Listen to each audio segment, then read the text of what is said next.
ዛሬ በሀገር ጉዳይ የምንመለከተው ጉዳይ ቀደም ሲል እንዳስተዋወቅናችሁ የውጭ ባንኮች ወደ ሀገር ውስጥ መግባታቸውን በተመለከተ ነው። እንግዲህ ከዚህ ጋር በተያያዘ በርካታ ሀሳቦችን እናነሳለን፣ እንግዶችን እንጋብዛለን፣ የተለያዩ ጥንቅሮችም ወደ እናንተ የምናደርስ ነው የሚሆነው። አዎ ከውጭ የሚመጡ ባንኮች የቴክኖሎጂና የእውቀት ሽግግር ከማድረግ ባለፈ የውጭ ምንዛሪ ክምችትን ለማሳደግ ያግዛል የተባለ ሲሆን በተለይ የግል ባንኮች ሊፈጥሩ የሚችለውን ጤናማ የሆነ ፉክክር ለመቋቋም በመሰብሰብ ደግሞ ጠንካራ የሆነ አቅምን ይገነባሉ ተብሎ ነው የሚታሰበው። ይህንን ጉዳይ በተመለከተ ባልደረባችን ምንተስኖት ይልማ ያዘጋጀው ጥንቅር አለ፣ እሱን እንከታተል። ከምስራቅ አፍሪካ ትልቁን ኢኮኖሚ የገነባቸው ኢትዮጵያ የተሟላ ማክሮ ኢኮኖሚ ማሻሻያን ተግባራዊ ካደረገችባቸው ዘርፎች አንዱ ለምጣኔ ሀብት እድገት ቀጣይነት ጉልህ ሚና እንደሚኖረው የታመነበት የውጭ ባንኮች በኢትዮጵያ የባንክ ስራ መሰማራት እንዲችሉ ክፍት መደረጉ ተጠቃሽ ነው። በርካታ አፍሪካ ሀገራት በ1990ዎቹ አካባቢ ቀደም ብለው ተግባራዊ እንዳደረጉ የሚነገረው ይህ ዘርፍ በሀገራችንም ገበያ መር ኢኮኖሚን ከማሳለጥ አንጻር የባንክ ሴክተሩን ለግሉ ዘርፍ ክፍት በማድረግ የፋይናንስ አካታችነትን ለማስፋት ያስችላል ሲሉ የምጣኔ ሀብት ባለሙያው ዶክተር አቡሌ ማህሪ ገልጻሉ። በተወዳዳሪነት ላይ የተንተራሰ ወይ የተንጠለጠለ የባንኪንግ ሴክተር አልነበረንም ማለት ነው። ሌብል ተደርጓል። ስለዚህ ይሄ መከፈቱ ኮምፒቲሽን ይኖራል። ይሄ ኮምፒቲሽን ወይም ይሄ ፉክክር ደግሞ የተሻለ ሰርቪስ፣ የተሻለ ተደራሽነትና የተሻለ ለማህበረሰቡ የተሻለ ባንክ አገልግሎት የሚያገኝበት ወይም የፋይናንሻል ሰርቪስ የሚያገኝበት እድል ይፈጥራል። የውጭ ባንኮች በሀገር ውስጥ እንዲሰማሩ ማድረግ የቴክኖሎጂና የእውቀት ሽግግርን ከማምጣት ባለፈ ከመሰራረታቸው ጀምሮ ችግር የሚስተዋልባቸው የሀገር ውስጥ ባንኮች ጤናማ የሆነ ፉክክር በማድረግ ተደራሽነታቸውን ማሳደግ የሚችሉበትን እድል ይፈጥራል ባይናቸው የምጣኔ ሀብት ባለሙያው። ይሁን እንጂ የሀገር ውስጥ ባንኮች የውጭዎቹ ወደ ሀገር ውስጥ ገብተው ስራ ከመጀመራቸው በፊት ሰብሰብ ብለው አቅማቸውን ማጠናከር ይኖርባቸዋል ይላሉ። የግል ባንኮቹ ደግሞ እንዳልኩት ገበያ ብር ወደሆነ እሳቤ መቀየር አለባቸው። ካፒታሎቻቸውን ማሳደግ ይኖርባቸዋል። እንደተባለው ትናንሾቹ ባንኮች ከመዋጣቸውና ከመጥፋታቸው በፊት ሰብሰብ ብለው አቅም ፈጥረው በተሻለ ሰርቪስ፣ በተሻለ እይታ፣ በተሻለ ቪዥን ገበያ ውስጥ ለመቆየት ጥረት ማድረግ ይጠበቅባቸዋል። ከውጭ የሚመጡት ባንኮች በአንድ ጊዜ ኦቨርፊልም ያደርጋሉ ብሎ መፍራት አያስፈልግም።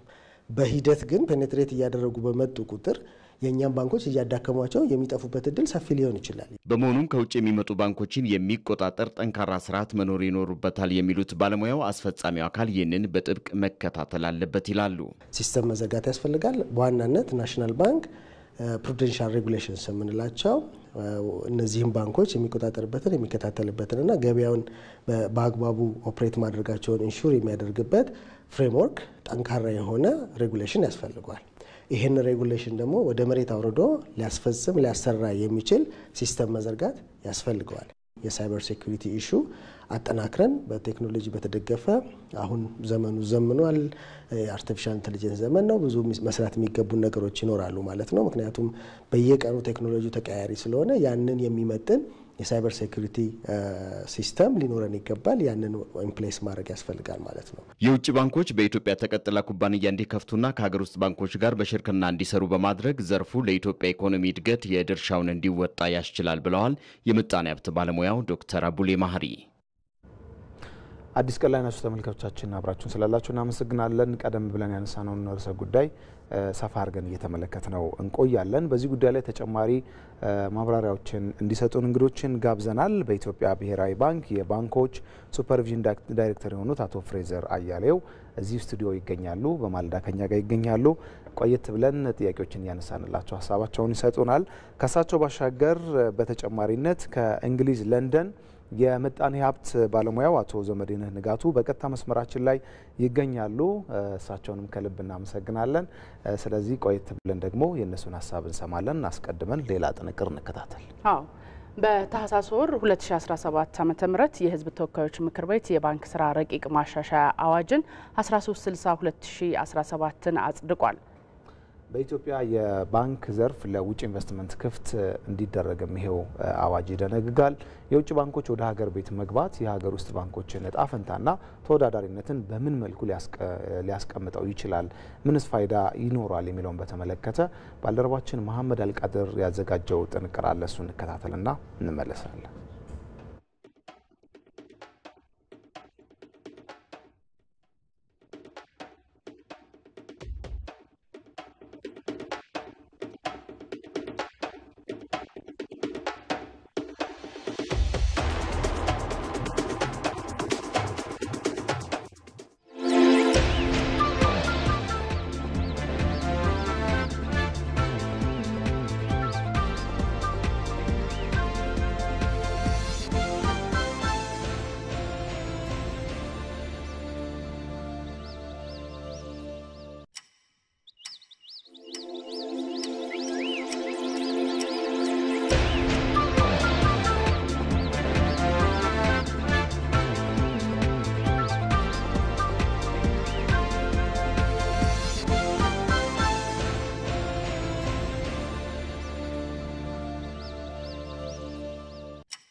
ተመልሰናል። የመሐመድ አልቃድርን ጥንቅር በድምጽ ችግር ምክንያት እንግዲህ ለእናንተ ማድረስ አንቻልንም። አስተካክለን ወደ እናንተ የምናደርሰው ነው የሚሆነው። ከእንግዶቻችን ጋር ቆይታችንን እንቀጥል። ቀደም ሲል እንዳስተዋወቅናችሁ በኢትዮጵያ ብሔራዊ ባንክ የባንኮች ሱፐርቪዥን ዳይሬክተር አቶ ፍሬዘር አያሌው እዚሁ ስቱዲዮ ይገኛሉ። ከሳቸው በተጨማሪ ከእንግሊዝ ለንደን የምጣኔ ሀብት ባለሙያ አቶ ዘመዴ ንጋቱ በቀጥታ መስመራችን ላይ ይገኛሉ። ከእንግዶቻችን ጋር ቆይታችንን እንቀጥላለን። እሺ ከስቱዲዮ እንጀምር። ለአቶ ፍሬው ነው የመጀመሪያ ጥያቄያችን ምናደር። ፍሬዘር የውጭ ሀገር ባንኮች በኢትዮጵያ የፋይናንስ ዘርፍ ላይ እንዲገቡና ኢንቨስት እንዲያደርጉ የሚፈቅድ መመሪያ ካለፈው ሳምንት ጀምሮ ጸድቋልና የዚህ ዋነኛ ዓላማው ይዘቱ ምንድነው ማለት እንችላለን? እሺ አመሰግናለሁ። ቅድም እንደተባለው ያው በመንግስት ደረጃ በሀገራችን ያለው የባንክ ዘርፍ ለውጭ ኢንቨስትመንት ክፍት እንዲደረግ ውሳኔ ከተላለፈ በኋላ ይህን ውሳኔ ተግባራዊ ለማድረግና ተፈጻሚ ለማድረግ በሚያስችል መልኩ የባንክ ስራ አዋጅ ተሻሽሎ ተግባራዊ ተደርጓል፣ ጸድቆ ወጥቷል።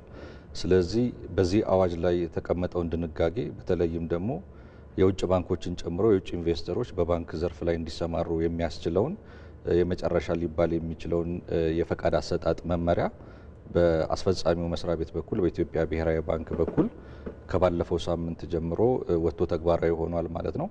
እንግዲህ በዋነኝነት ይሄ የፈቃድ አሰጣጥ መመሪያ በውስጡ የያዘው ምንድነው?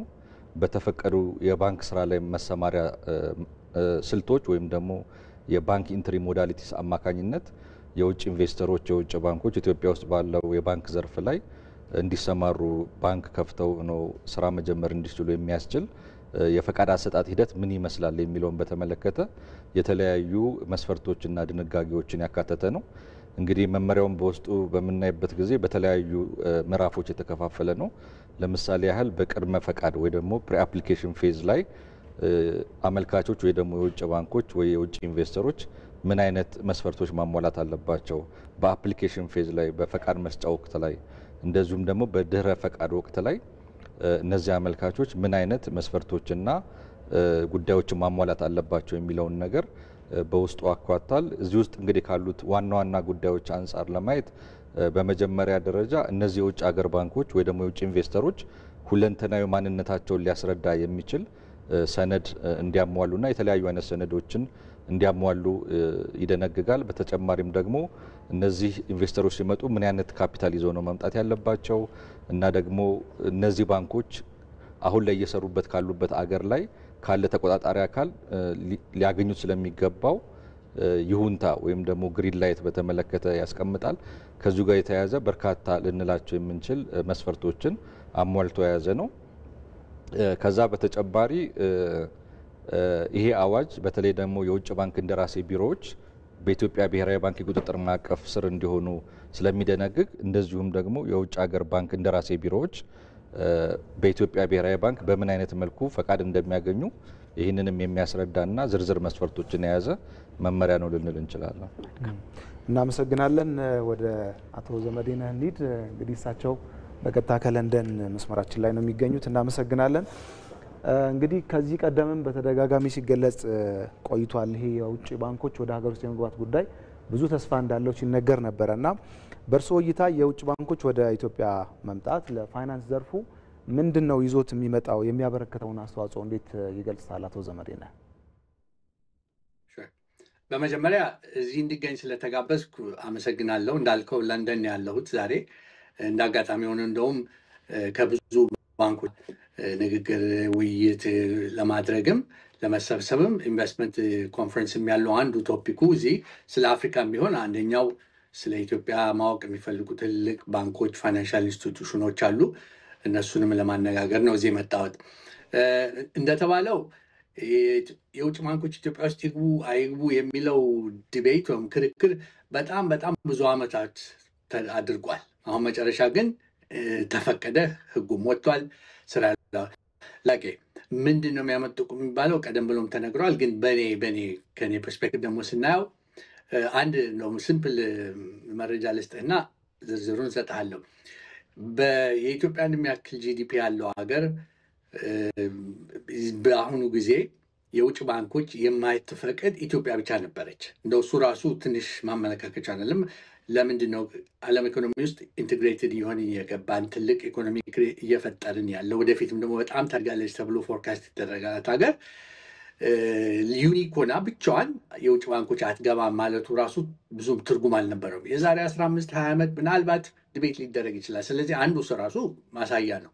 እኔ ግን የማየው ምንድን ነው የውጭ ባንኮች ይግቡ አይግቡ ብቻውን መታየትም የለበትም። ብዙ ሪፎርሞች በፋይናንሽል ሰርቪስ ሴክተሩ ላይ በጣም ብዙ ሪፎርሞች እየተደረገ ነው እና ከእሱ ጋር አያይዘ ነው ከኢኮኖሚክ ሪፎርም ጋር አያይዘ ነው ብናየው አግባብ ያለው ይመስለኛል።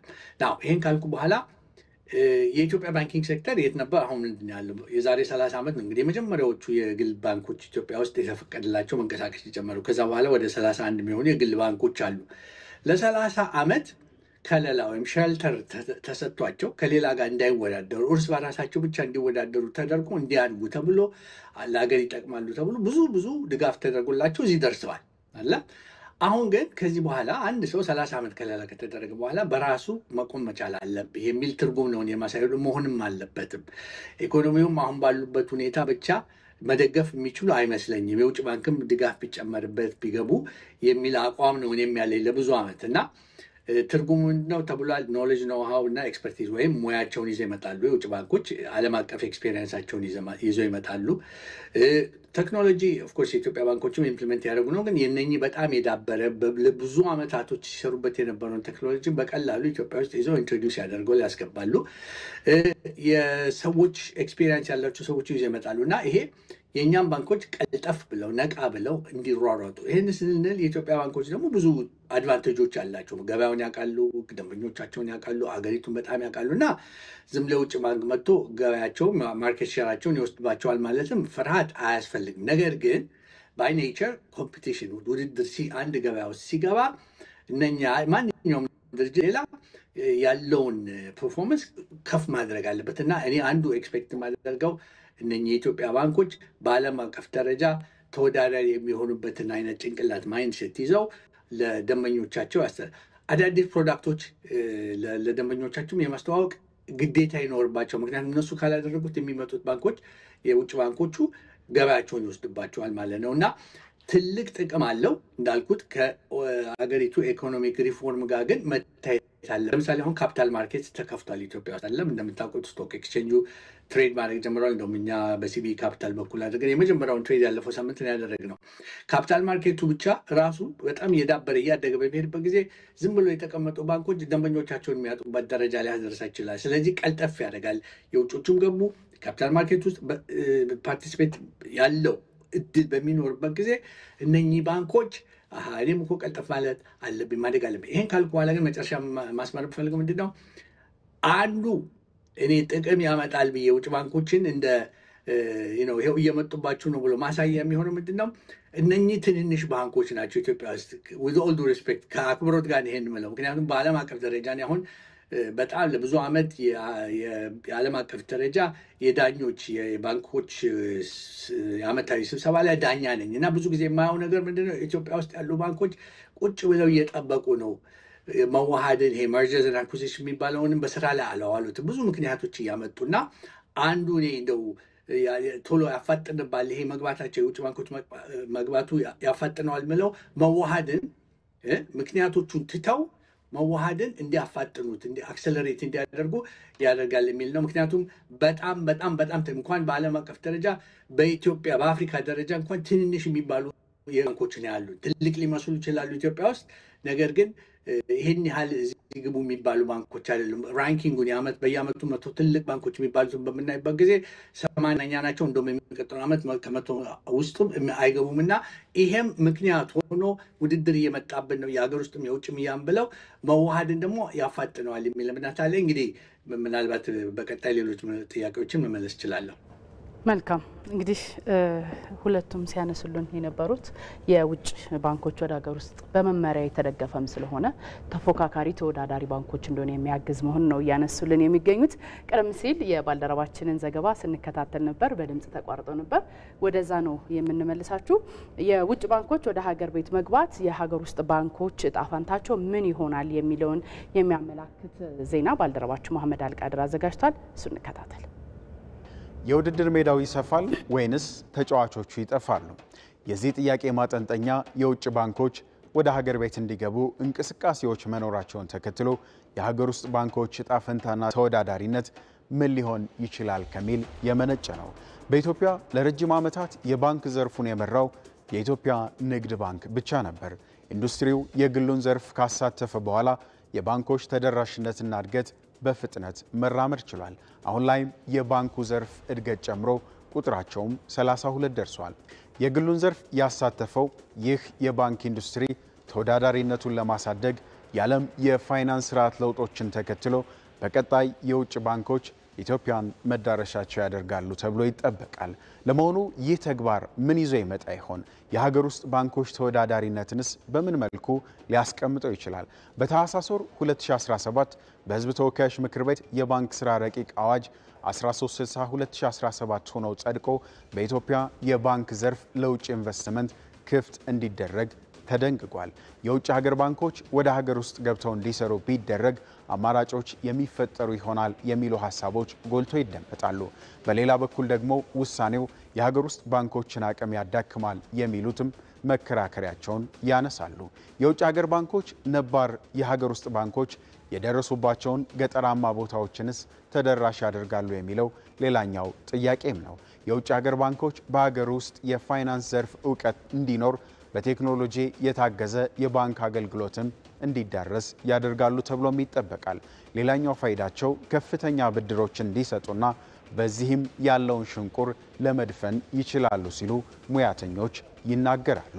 የውጭ ባንኮች በኢትዮጵያ ስራ መጀመር እንዲህ ያሉ የተለያዩ ሀሳቦች ቢነሱበትም የንግድ ስርዓቱን ለማሳደግ የውጭ ምንዛሬንም በበቂ ሁኔታ ለማግኘት የሚያስችሉ አጋጣሚዎችን እንደሚፈጥር በባለሙያዎች ታምኖበታል።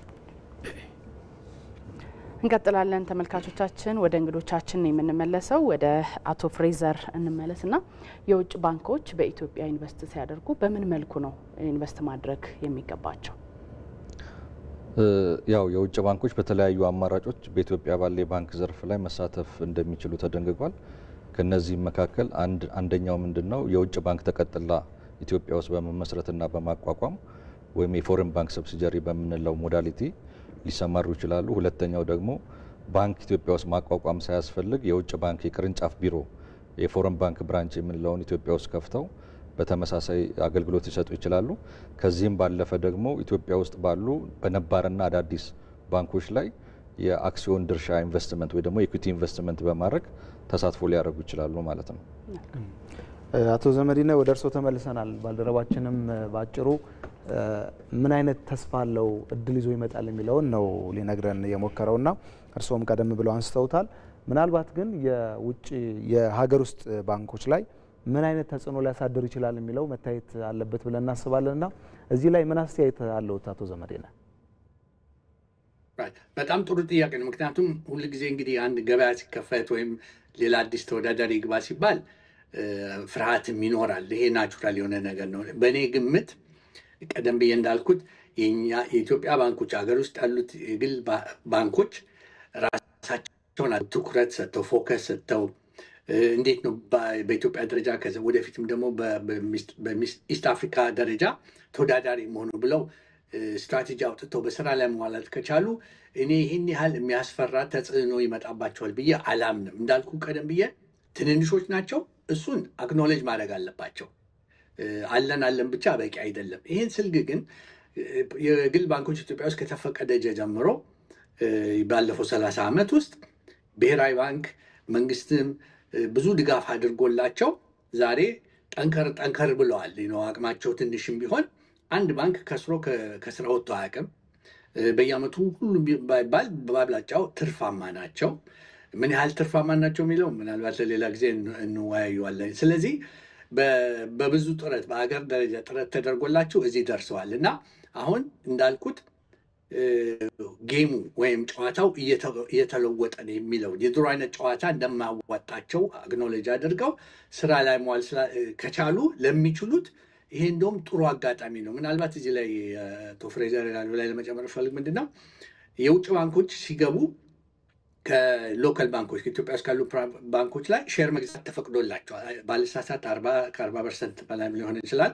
ምናልባት እሱንም እንደ አጋጣሚ እንደ ጥሩ እድል ተጠቅመውበት ለውጭ ከሚመጡት ባንኮች ሼር ቢሸጡ እስከ 40 የሚፈቀደው ህጉ በሚፈቅደው ደረጃ ቢያደርጉ ነው የሚያድጉበትን አክሰለሬት ያደርግላቸዋል ማለት ነው። ምናልባት መጨረሻ የምንጨምረው ግን እዚህ ላይ ማን ነው ምን አይነት ከየት ነው የኢትዮጵያ ውስጥ የሚመጡት ባንኮች ኢንቨስት የሚያደርጉ ብለን በምንጠይቅበት ጊዜ አሁን ለምሳሌ እኔ በዓለም አቀፍ ደረጃ ስለምንንቀሳቀስ ብዙዎቹን ስለምናውቃቸው ኢትዮጵያ ውስጥ ኢንትረስት ያሳዩትን እናውቃቸዋለን። ብዙ አማከራቸዋል ቀደም ብለው እና በብዛት የሚመጡት ከዲቨሎፒንግ ወይ ኢመርጂንግ ማርኬትስ ከሚባሉት በተለይም ከአፍሪካ ከኬንያ፣ ከናይጄሪያ፣ ከሳውት አፍሪካ ምናልባት ከኖርት አፍሪካ ያሉ 2-3 ባንኮች አሉ እና ምናልባት ደግሞ ከአንድ 2 ከጋልፍ ከሚድል ኢስት ሊመጡ ይችላሉ።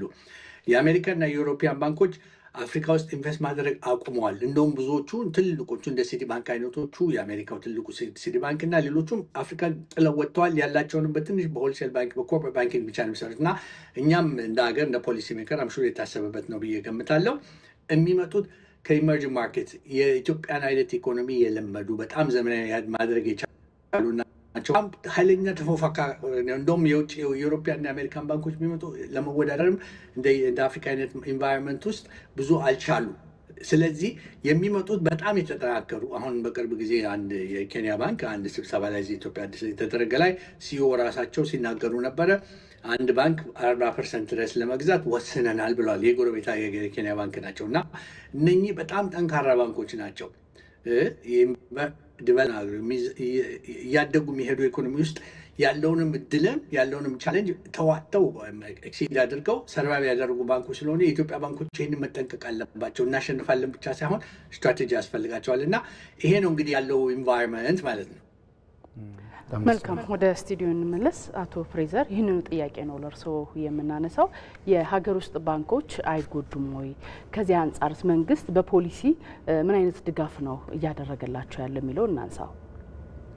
ጥሩ፣ ያው እስካሁን ባለው ሂደት የፖሊሲ ሰነድ ዝግጅቱን በምናይበት ጊዜ እና በተለያየ ጊዜ እየወጡ ያሉ የህግ ማዕቀፎችን በምናይበት ጊዜ የነዚህ ሁሉ ዋና አላማና ማጠንጠኛ ምንድን ነው?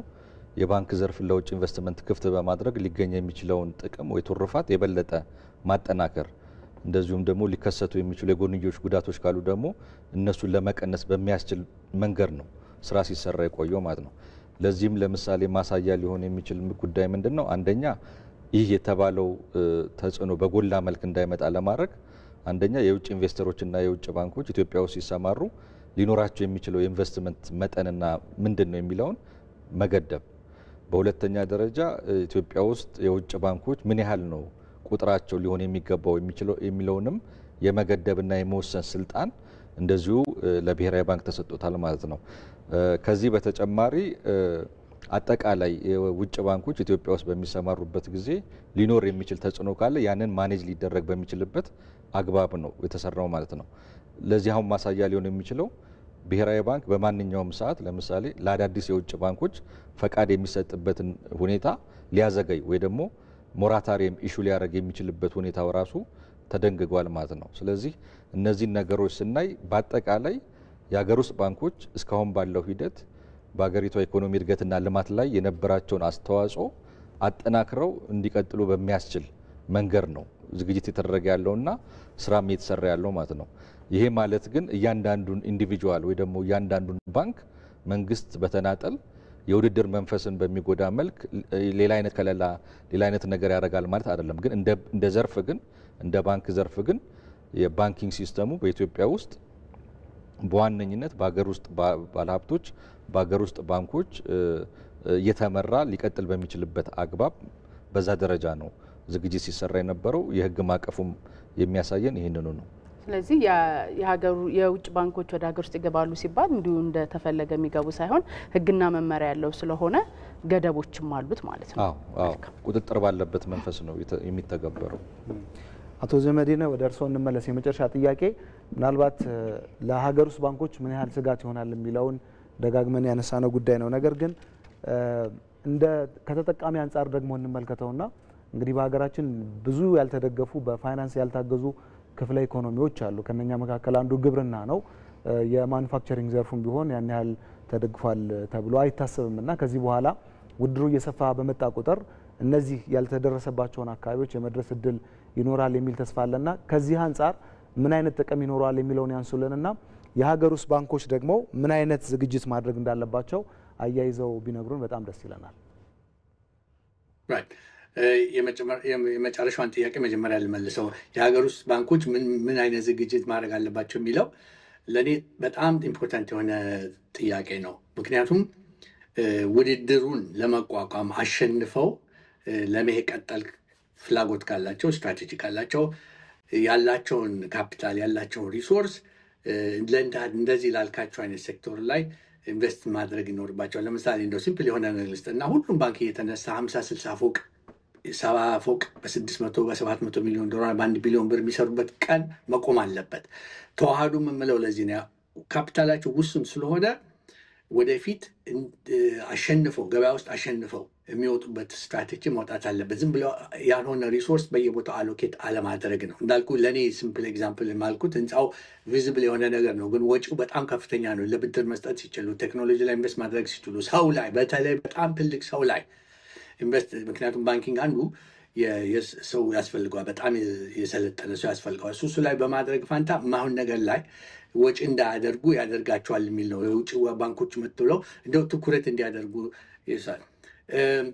ምናልባት እዚህ ላይ መጨመር ፈልገው ጥሩ በጣም እየተሰራ ያለው አሁን የብሔራዊ ባንክ እየተጠናከረ መጥቷል። የድሮ ብሔራዊ ባንክ አይደለም። እኛ እንደተጠቃሚ አሁን እኔ አሜሪካ ነገር በምንሰራበት ጊዜ እዚህ አሁን ያለሁበት ዩኬ ለንደን ያለሁበት የናሽናል ሴንትራል ባንኩ ናሽናል ባንኮቹ በጣም ተጠናክረው ነው እዚህ ያደረሷቸው ባንኮቹ እና ብሔራዊ ባንክም እዛ አቅጣጫ ላይ ነው። በየጊዜው የሚወጡትን ሪፖርት በምናይበት ጊዜ አሳታፊ ፓርቲሲፔቶሪ የሆነ ፖሊሲዎች እያወጡ ነው።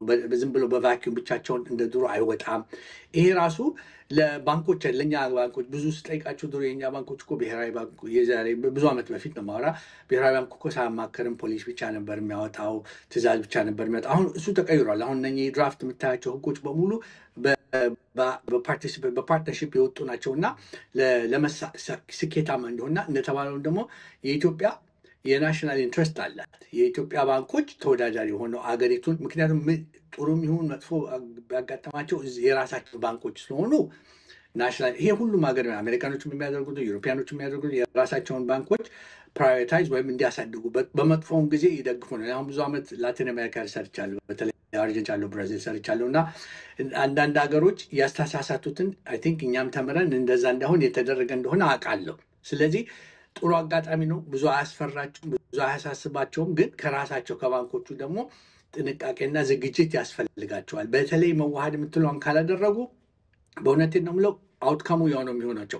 የውጮቹ ብቻ ሳይሆን ራሳቸው እርስ በራሳቸውም ኮላፕስ እንዲያደርጉ ነው የሚያደርጋቸው ትንንሽ ባንኮች ስለሆኑ እና ይህን ነው ዛሬ ትልቅ ቶፒክ ብዬ ያዝኩት። ምንድነው ይሄ እንደ ጥሩ አጋጣሚ አድርገው እና አዲስ ደግሞ ኦፕሽኖች መጨረሻ የምፈልገው ዛሬ ለምሳሌ ኢትዮጵያ ውስጥ ያሉ መልቲናሽናል ኩባንያዎች የሚሰሩት ከኢትዮጵያ ባንኮች ብቻ ነው። እነኚህ መልቲናሽናሎች ብዙ ሀገር የምንሰራው ስማየው ምንድን ነው የራሳቸው አገራቸው ሄድኮርተርስ ያለ ባንክ አንድ ሀገር ሄዶ ቅርንጫፍ በሚከፍትበት ጊዜ ያንን ባንክ ነው የሚመርጡት። ምርጫ ካላቸው ከሌላቸው ብቻ ነው ሎካል ባንኮች የሚጠቀሙት። ሃውኤቨር ተወዳዳሪ የሆኑ እንደ ኬንያ፣ አሁን ናይጄሪያ፣ ሳውዝ አፍሪካ የምናየው የሎካል ባንኮች አሉ። እንደ ስታንዳርድ ባንክ አይነት ነው፣ እንደ ኬሲቢ አይነቱ ባንኮች ከውጭ የሚመጡትን መልቲናሽናሎች ሰርቪስ ማድረግ ስለሚችሉ መልቲናሽናሎች የሀገራቸውን ባንክ ብቻ አይመርጡም።